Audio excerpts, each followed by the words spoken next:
My father always said the best way to win a negotiation was to control the room before the other person walked into it. He'd been doing it my entire life. I just never thought he'd try it at a dinner table, with Lobster. My name is Frank North. I'm 38 years old. I live in Scottsdale, Arizona, and on the evening of Thursday, April 10th, 2025, I drove 45 minutes down the I-10 to a steakhouse called the Copper Rail on North Scottsdale Road, one of those places with valet parking, a sommelier on retainer, and a menu that doesn't list prices because if you have to ask, they'd prefer you leave. I walked through the front door at exactly 6:52 p.m., 8 minutes before my reservation. My family was already there. All 16 of them. Lobster, Wagyu, a $400 bottle of Opus 1 Cabernet already open, and half-poured down throats that hadn't said a single word to me in 3 years. My father, Gary North, 64 years old, silver hair, the handshake of a man who once believed he could charm his way through a wall, looked up from the head of the table and smiled at me. That smile. I'd been waiting my whole life to stop flinching at that smile. Frank, he gestured to the empty chair across from him like he was doing me a favor. Glad you made it. You're picking up the tab tonight, right? Family takes care of family. 16 heads turned toward me. Forks hovered mid-air.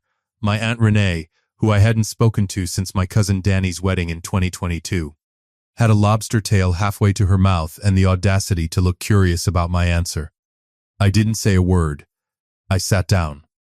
I looked at my father. I folded my napkin across my lap, and I called the waiter over. His name was Tyler, mid-20s, sharp black vest, the quiet efficiency of someone who'd seen every variety of family dysfunction this restaurant had to offer. I leaned toward him and spoke 2 sentences. Just 2. He nodded once and walked away. In 15 minutes, my father was going to learn that there's a significant difference between controlling the room and owning the check. But let me back up. Because none of this makes sense without understanding what 3 years of silence does to a man who spent the first 35 years of his life trying to earn his family's approval with a credit card. I grew up in Phoenix. Not the polished North Scottsdale version, the real Phoenix. The kind of neighborhood where the summer heat radiates off the asphalt at 11 p.m. and the nearest grocery store is a 20-minute bus ride. My father, Gary, ran a small residential contracting business. Drywall, renovations, the occasional kitchen flip. Some years it was good, other years it wasn't. And in the years it wasn't, it was always someone else's fault, and always my problem to fix. I was 17 the first time I covered a bill that wasn't mine. Summer job at a sporting goods warehouse. My mother, Sandra, soft-voiced, endlessly loyal to my father's narrative, terrified of conflict, came into my room one evening with the kind of smile that meant she needed something. The electric's getting cut off Tuesday, sweetheart. $240. My entire month's savings. Gone before I'd even figured out what I was saving for. By the time I was 25, I had an accounting degree from Arizona State University and a job at a mid-sized commercial real estate firm in downtown Phoenix doing financial analysis. I was good at it. Numbers made sense to me in a way people never quite had. I could look at a balance sheet and see the story underneath it, where money was hemorrhaging, where risk was hiding, where someone had been lying to themselves for years. I wish I'd been as clear-eyed about my own family. My sister Paula, 35, 3 years younger than me, the one who got the looks and the charm and somehow also our father's talent for reframing reality, decided in the spring of 2021 that she wanted to open a boutique fitness studio. Hot yoga and Pilates. She'd seen one in Tempe with great lighting and a juice bar and thought, I could do that. She had no business plan, no concept of payroll tax, liability insurance, or commercial lease structures. She had $30,000 in savings and a dream. She needed a co-signer for a $90,000 small business loan. My mother called on a Sunday afternoon. My father sat beside her. I could hear the chair creak over the phone. Paula was on the line too. Already quiet in that particular way that meant she'd been coached. Frank, your sister needs this. You have the credit, the stable income, it's just a signature. I asked to see the business plan. She has a vision, Frank, not everything fits in a spreadsheet. I asked about projected cash flow, break-even timeline, lease terms on the studio space. My father cut in then. His voice had that slow, controlled edge he used when he'd decided the conversation was already over. You know what your problem is? You see everything as a transaction. She's your sister. That's not a transaction. I said no. Not because I didn't love Paula. I did. But I'd spent enough time analyzing distressed real estate portfolios to know what a $90,000 liability looks like at 2 a.m. when the business is dark and the monthly payment is still scheduled. I'd also spent enough of my own life quietly absorbing the financial shockwaves of other people's optimism. The call went silent for a moment. Then my father said the thing. If you won't stand with this family, then don't bother being part of it. The line went dead. The next morning, I noticed I'd been removed from the family group chat. Nobody called. Nobody texted. Not my mother. Not Paula. Not one of the aunts, uncles, or cousins who'd eaten at my table at Christmas. 3 years. Here's what nobody tells you about estrangement. The silence doesn't get quieter. It gets louder. I threw myself into work. Got promoted twice in 18 months. Bought a 2-bedroom condo in Old Town Scottsdale. Paid a portion down. Manageable mortgage. The kind of financial decision I could look at without flinching. I started running in the early mornings along the Arizona Canal. I had a small, tight circle of friends, my college roommate Desmond, a colleague named Lisa, my neighbor Pete who grilled on his back patio every Sunday and never once asked me about my feelings. It was a good life. Quiet. Mine. And then, on Tuesday, March 18th, 2025, 8:30 in the morning, I was at my desk reviewing a lease renewal analysis. My phone buzzed. A notification I hadn't seen in 3 years. Family has added you to the group. I stared at it. I didn't open it for 4 minutes. I sat there with a cold cup of coffee and let the notification just exist. When I finally tapped it, the chat history was clean. Cleared. Either they'd deleted everything or more likely, they'd had a second chat running the entire time. My mother's message was first. Warm, careful, the kind of message that's been drafted and revised until every jagged edge is filed smooth. Frank, sweetheart, your father and I have been doing a lot of thinking. We want to invite you to dinner. Just the 4 of us. You, me, Dad, and Paula. The Copper Rail, Saturday, April 5th. We want to heal this. We miss you. Then, 40 seconds later, a second message. Family takes care of family. It's time we remembered that. Family takes care of family. She'd been saying that phrase since I was 17 and handing over my paycheck. It was never a statement. It was always an instruction. And it was always directed at me. I noticed she hadn't said sorry. She hadn't said we were wrong. She'd said heal, a word that makes everyone equally wounded and no one responsible. I thought about not going. Desmond told me flat out, Frank, that's a setup. Don't walk into that restaurant. Lisa said, read between the lines. They miss you right after 3 years? Something changed for them. Not something they felt, something financial. They were both right. I went anyway, not because I believed an apology was waiting for me. I went because I needed to look my father in the eye one more time and find out whether 3 years had genuinely changed anything, or whether the silence had just been a longer version of the same conversation we'd always had, the one where I was supposed to listen, absorb, and pay. I confirmed the April 5th reservation for 4. My father's reply came 40 minutes later. Actually, let's make it April 10th. And we may have a few others join, just close family. More the merrier. I didn't know it yet, but a few others was going to mean 16 people, a $400 bottle of wine, and the most expensive dinner I never ordered. I spent the 3 weeks between that message and the dinner doing what I do best. I prepared. Not emotionally. I was past the phase where I rehearsed tearful reconciliation speeches in the car mirror. I actually prepared. The way you prepare when you know a negotiation is coming and one side has already decided the outcome. I called the Copper Rail on April 7th and spoke to the reservations manager, a woman named Kelly. I confirmed the booking under Gary North, asked a few casual questions about the setup, and ended the call with one quiet instruction. If anyone at that table tries to put the bill on a Frank North card or asks the server to seat the bill with me, I haven't authorized any charges. I'll be paying my own check separately when I arrive. Kelly paused for just a moment. Understood, Mr. North. We'll note that for the evening. I didn't know it yet, but that one phone call was going to change everything about how the evening ended. I also wrote a single sticky note and pressed it to my steering wheel the night before. One dinner, then home. That was it. That was the whole plan. The valet at the copper rail was a kid named Jared. I know because his name tag was crooked, and he straightened it twice while he handed me my ticket. It was 6:52 p.m.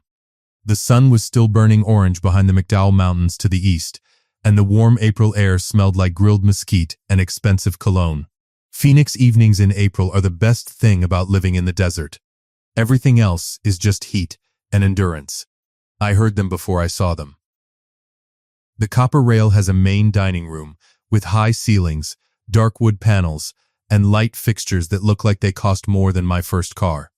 The private section in the back, the one reserved for parties over 8, is separated by a frosted glass partition. I could hear laughter through it, the particular high-volume social performance of people who've had 2 drinks on someone else's dime and know a third is coming. I stood at the partition for exactly 3 seconds. Then I walked through. 16 people. Long, rectangular table. White linen. Silver. The kind of table arrangement that requires a seating chart and a staff briefing. I counted the faces in the first sweep, my father Gary at the head, my mother Sandra to his right, Pearl's nervous smile, hands folded too tightly in her lap.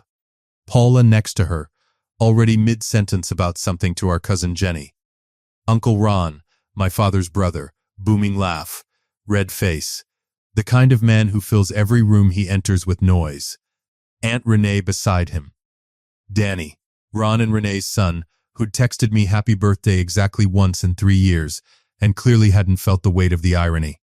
Then a cascade of faces I knew and hadn't missed. Cousins, their spouses, 2 people I was almost sure I'd never met in my life. Lobster tails, at least 8 of them on a shared platter in the center of the table. Wagyu beef slices on a wooden board with a sauce I recognized as truffle, based from 15 feet away. A Wagyu A5 order at the copper rail starts at $95 per portion. The lobster tails are $85 each from the market menu. The Opus 1 Cabernet Sauvignon in the decanter at the center of the table retails at approximately $350 to $400 a bottle, and based on how far down it was. They'd started at least 30 minutes before I arrived. They'd been eating since 6:15. My father looked up. That smile. Frank, he gestured to the empty chair. The only empty chair. Directly across from him. Center stage, glad you made it. We went ahead and got started, hope you don't mind. A pause. You're picking up the tab tonight, right? You owe us that much. Family takes care of family. He said it the way you'd say, pass the salt. Easy, unbothered, like 3 years and $90,000 of attempted financial exploitation was just a misunderstanding between reasonable men, and tonight was the settlement. 16 faces watched me. Not one of them looked surprised. That's when I understood. This wasn't a dinner. This was a rehearsal. And they'd all been given their lines. I sat down. I looked at my father for a long moment. Then I picked up the menu, not because I needed it, but because I needed exactly 4 seconds of cover. Our waiter's name was Tyler. He materialized at my elbow with the quiet precision of someone trained to be invisible until he was needed. I leaned toward him. 2 sentences. That's all it took. The first, I'll be paying for my own meals separately, per the arrangement with Kelly and reservations. The second, when the main check is ready, please bring it to the gentleman at the head of the table. Tyler looked at me, a micro-expression of recognition, the kind that says I've been waiting for someone to say that, and nodded once. He walked away. Nobody else at the table heard a word of it. The next 45 minutes were, objectively, a masterclass in how people behave when they believe the check has already been signed. My Uncle Ron ordered a second round of the Wagyu. Not a second portion. A second board. He called Tyler back while still chewing and pointed at the platter like he was ordering at a drive-thru. Another one of those. And ask them to char it a little more on this side. Paula, who hadn't spoken directly to me since the phone call in 2022, chose this moment to rediscover her brotherly love. Frank, you look good. You been working out? A smile. Warm. The warmth of someone who needs something from you. I run. That's great. Deserts are good for that, right? The dry air. A pause. Anyway, you should have told me you were doing so well. Another pause, just long enough to feel like a door. It's been hard, you know. These last few years. Hard for you, I thought. Tell me more. I nodded and reached for my water. My mother spent most of dinner watching me the way you watch a pressure gauge, checking, adjusting, recalibrating. Every few minutes her eyes would drift from her plate to my face and back again. She hadn't hugged me when I sat down, hadn't said a single word about the 3 years. She'd said, "You look thin. Are you eating?" That was it. That was the reconciliation. Are you eating? 3 years of silence, and my mother's opening line was a comment about my caloric intake. Gary held court at the head of the table, story after story, the booming authority of a man performing for an audience. The old neighborhood. The business. The deals that almost worked. He was good at it. He'd always been good at it. The problem was, I'd spent enough years doing financial analysis to hear what the stories weren't saying. 18 months ago, Desmond had mentioned, casually, the way people mention things they don't realize are significant, that Gary North's contracting business had gone quiet. No new listings on the company site, no recent permit applications in the county database. Just stopped. I'd filed that information away. I didn't know it then, but sitting at that table, watching my father perform his greatest hits to an audience of 16 people eating food they weren't paying for, I finally understood the shape of the whole thing. The food wound down. The Opus 1 decanter was empty. A second bottle, a Stag's Leap Artemis Cabernet at $180, had been opened and was halfway gone. The lobster platters had been cleared. The Wagyu boards were down to garnish. The bill, which I'd been quietly calculating in my head since I sat down, was somewhere north of $3,800 before tip and service. Probably $4,200 when Tyler finished the accounting. Tyler appeared. He walked the length of the table with the composure of a man carrying something heavier than a leather check folio. He placed it in front of my father. My father looked at the folio. He looked at Tyler. There's been a mistake. Confident, presidential. The voice of a man who'd never considered the alternative. This goes to my son. He nodded toward me. Frank's covering tonight.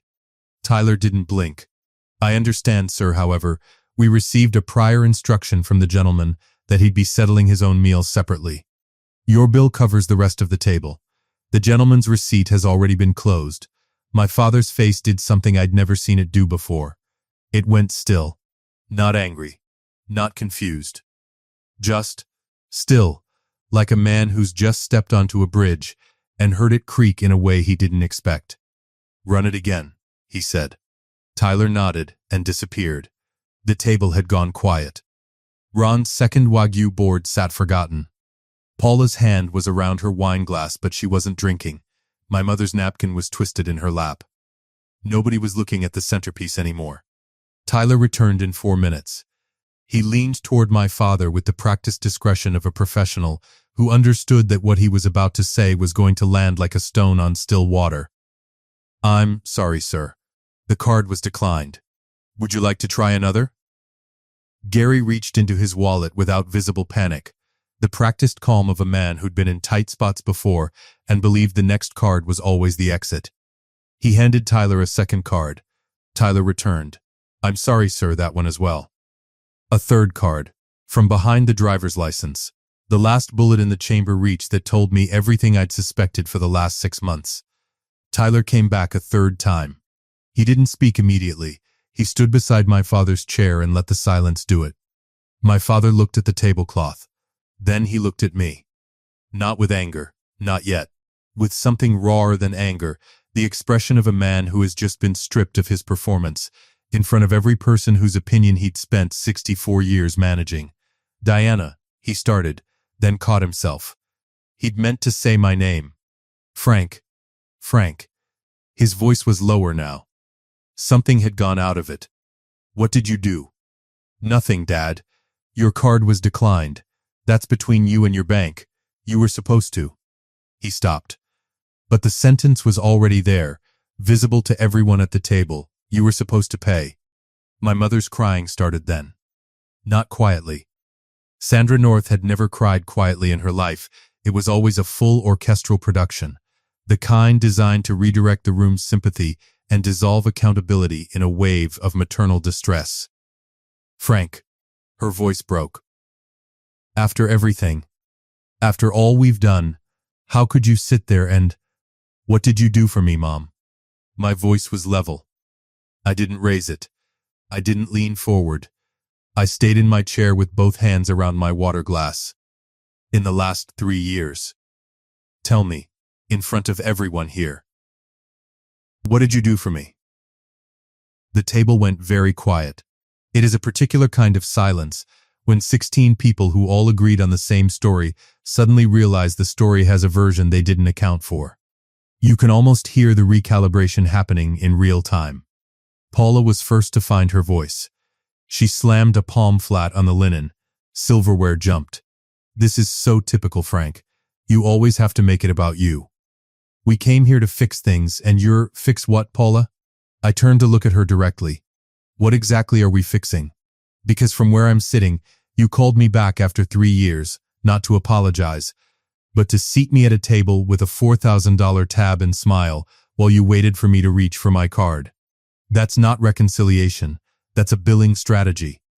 Paula's face did the thing, the flash of real emotion under the performance, and then the mask came back up. Uncle Ron cleared his throat. Now, Frank, let's not, Ron. I looked at him calmly. With respect, stay out of it. Ron went back to his water glass. My father was the last to speak. He sat at the head of that table like a king whose treasury had just been audited. And what he said next was the most honest thing I'd heard him say in 38 years. His voice dropped. The performance fell away. And what was underneath it, what's always underneath it when men like Gary North finally run out of road, was something smaller and more frightened than the story he'd been telling himself. Frank, we're drowning. I saw him. Not the man who'd pointed at the door in 2022 and told me I wasn't part of the family. Not the man who'd spent 45 minutes holding court at a dinner table he couldn't afford. Just a 64-year-old man who'd built something, watched it fall apart, and didn't know how to say that out loud without losing the last thing he had left, the story that he was still in control. I saw all of it. And it hurt. It genuinely hurt. I'm not made of stone. That's my father. Then he added 4 more words, and you'd let us. The ache stopped, because even standing in the wreckage of everything he'd built, even with 3 credit cards declined in front of his entire family, he was still reaching for my wallet instead of my hand. He wasn't asking me to help him. He was telling me I owed it to him. Even now, even here, it was still a transaction. I stood up, not dramatically, not with a speech warming up. The way you stand when you've made your decision and the room's opinion of it is no longer your responsibility. Dad. I looked at him steadily. I'm sorry you're struggling. I mean that genuinely. It's not something I'd wish on anyone. But what happened at this table tonight, I gestured at the empty platters, the turned-down wine bottles. The 16 faces watching me like I was the villain in a script they'd written together. This isn't asking for help. This is a trap. You didn't invite me here to make amends. You invited me here to make a payment. My mother's voice came sharp from her side of the table. That's not fair, Frank. We just wanted you back. You wanted me back for what I could cover, Mom. I kept my voice quiet. I saw the messages, the ones from the other group chat. He can carry us through spring. The silence that followed was total. Paula's face went white. My mother's hand flew to her mouth. My father looked at the tablecloth like it owed him something. The other group chat, the one they'd been running without me for 3 years.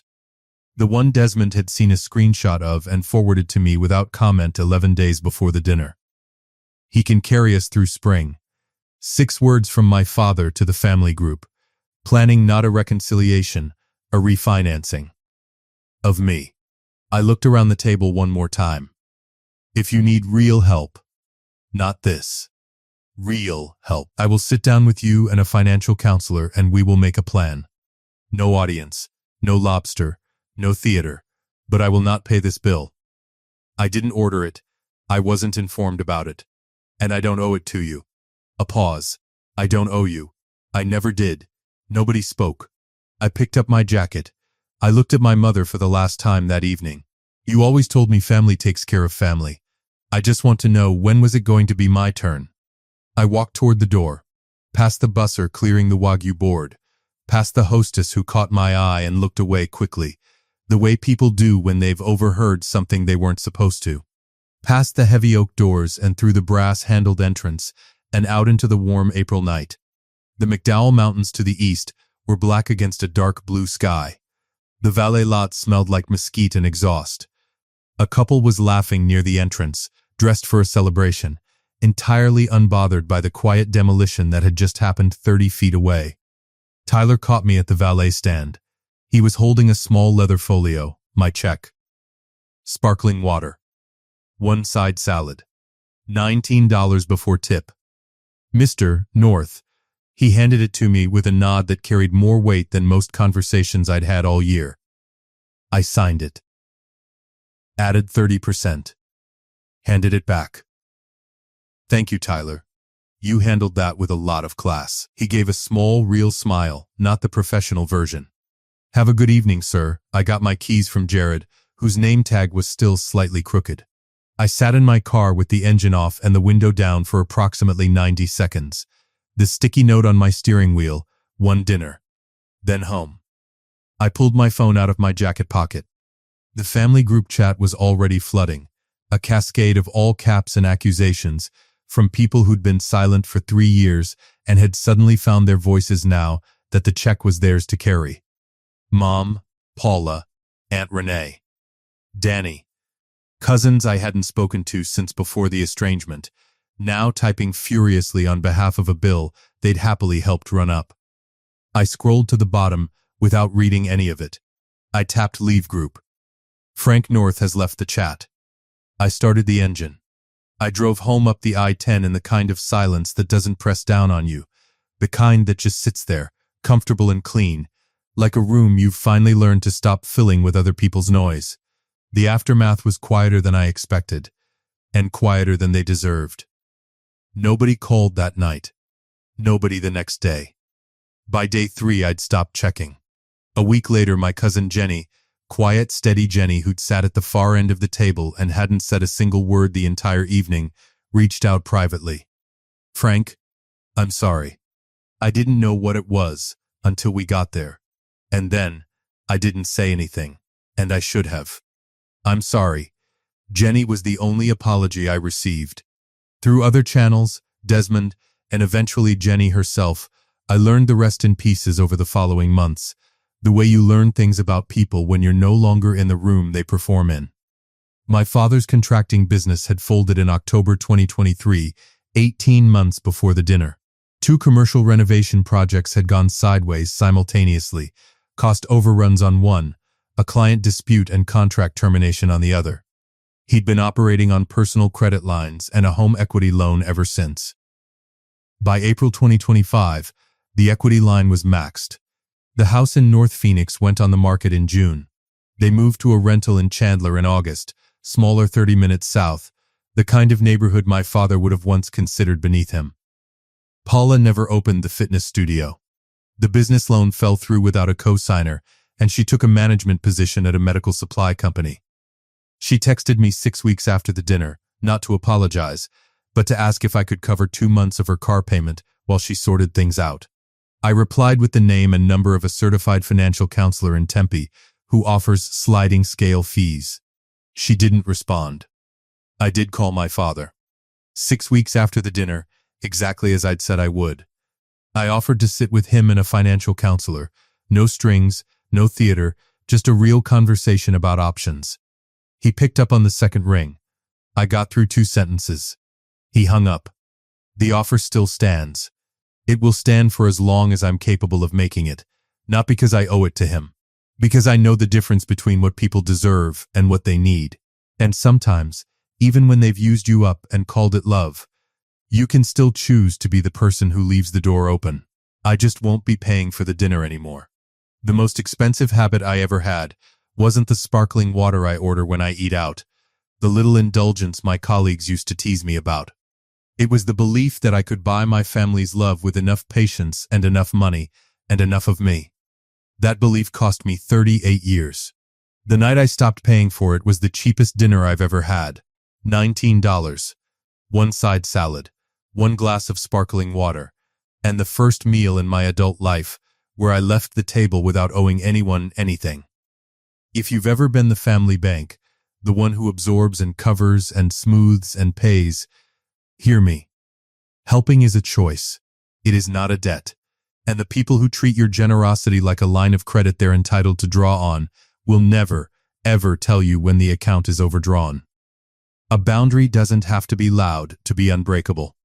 And sometimes the most powerful thing you can do at a $4,000 dinner is order the sparkling water and let someone else sign the check.